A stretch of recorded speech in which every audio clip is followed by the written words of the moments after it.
عندنا كلمة تاوى.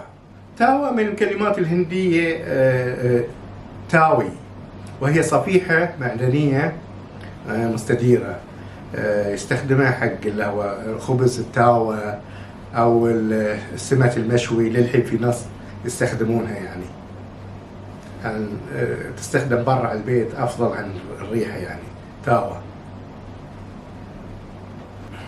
وعندنا التباب. التباب هو أحد الأولاد اللي يخدمون البحارة أثناء السفر.